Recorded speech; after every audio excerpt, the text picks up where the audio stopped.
When we listen to ourselves, we hear an internal chatter that never stops. Even when we are asleep, we become aware, through our dreams, that the talking goes on.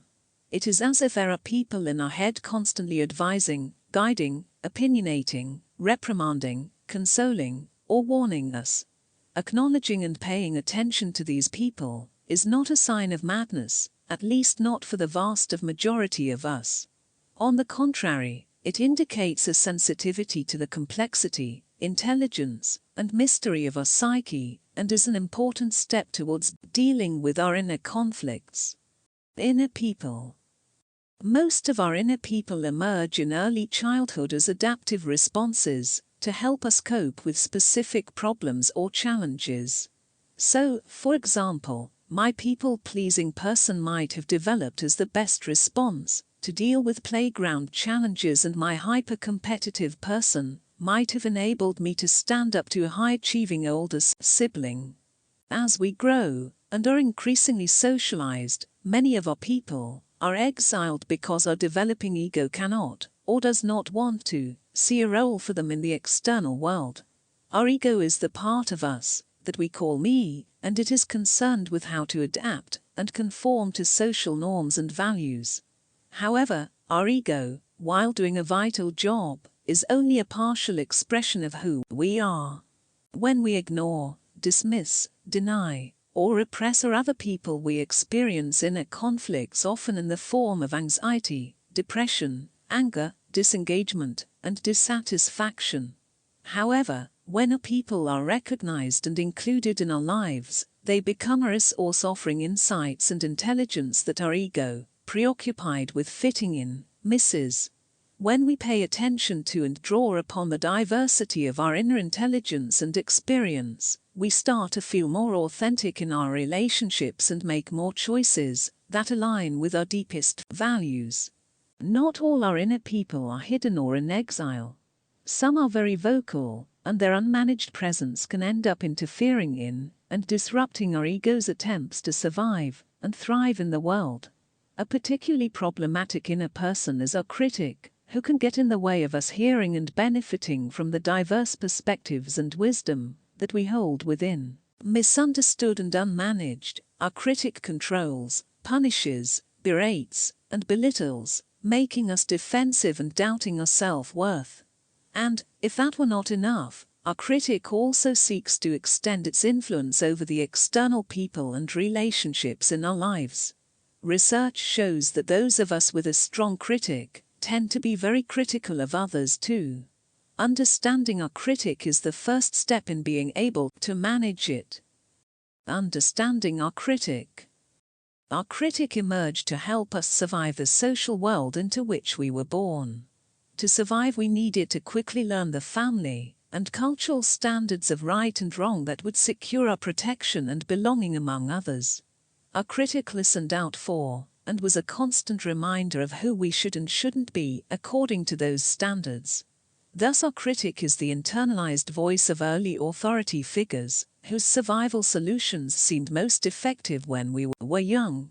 For some, the critic is a benign figure, firmly but fairly reminding us how we should feel, think, and behave. This gentle critic emerges in childhood environments that are secure, safe, and free from conflict, fear, shame, and anxiety. However, for many of us, our critic is dictatorial, punitive, unforgiving, and at times tyrannical. It is a hypervigilant protector who is fearful of life and believes that we must fight, defend, compete, manipulate, and overachieve in order to survive. A forceful inner critic believes that other people are fundamentally hostile and that resources, material and psychological, such as love, are scarce. Where did our critic learn such things? Sometimes from our parents, but more often from the pervasive cultural symbols, messages, and dictates that tell us what is good and bad. Many of us grow up and live in cultures that are hyper-competitive, evaluative, acquisitive, and judgmental, and a critic, on the lookout for how to survive this culture, learns that to do so we must be driven, perfectionist, ruthless, conformist, and so on. Our parents are the messengers of culture, and are not solely to blame for the social values and ideals of our time which we hear, see and feel everywhere. Our critic had, and probably still has, good intent. When we were children it guided, sometimes pushed us, into the world. You will survive, it said, because I have taught, and will continue to teach you how. Back then we needed our critic, to be alert to and to remind us about important survival strategies. However, as adults we are no longer utterly dependent on others for our survival, which means the way we survive can change. We no longer have to adhere to the narrow set of shoulds and oughts prescribed by our critic and formulated when we were young children. We can find new ways to approach life's challenges. If we don't, then we continue to live as if we were still 3 or 4 years old and still wholly reliant on a child's rule book of life. However, when our inner critic is loud and controlling, it can be difficult to develop a compassionate relationship with it, or to find it a new role and place in our inner community. Relegating our critic. Relegation or retirement is never easy, especially when the incumbent has become used to a certain degree of power, status, and authority, like our critic. Getting into arguments with our critic or attempting to slay it doesn't work, because inner conflict of this kind keeps us in threat brain and makes our critic even more fearful and aggressive. And anyway, we can't kill off any of our people. They might disappear for a while, but they always return, and the more we have denied and repressed them, the more they appear in the form of inner and outer conflict and disturbance. Productive dialogues with our critic require us to be in a calm, safe brain state, and also that we have had some experience, even a flickering glimpse, of our other people. If we only experience ourselves through our controlling people, then we won't have sufficient alternative resources to effectively challenge them. Thus, the process of entering into relegation dialogues with a critic starts with us cultivating safe brain states that enable us to meet our other people, to discover what they need and can offer, and to sustain a centered approach to difficult conversations, for our critic will not step down willingly. In a centered, safe brain state, we soothe the critic by appreciating the role it has played in our life. It did, after all, get us out of childhood alive. Then we ask it to help us further by taking a break, so that some of our other people can step forward. For this to happen, the critic needs to learn and to feel reassured that we are okay, and that our survival strategies can and will evolve. It also needs to feel it is still part of our lives.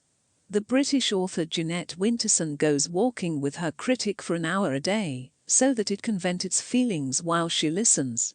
The rest of the time she doesn't listen. For Winterson, spending an hour a day with her critic represented a significant positive shift from the constant inner criticism she experienced when her critic was out of control. Hal and Sidra Stone, known for their work in identifying and working with our inner people, observe that the sense of authority, purpose, and meaning that we lack in our life is often carried by our critic. Thus, if we could find those people in us who are the true, or at least the more skilled, carriers of authority, purpose, and meaning, we would find it easier to relegate our critic. Without the involvement and support of our internal others, we remain enthralled or enslaved by just one of them, our demanding critic.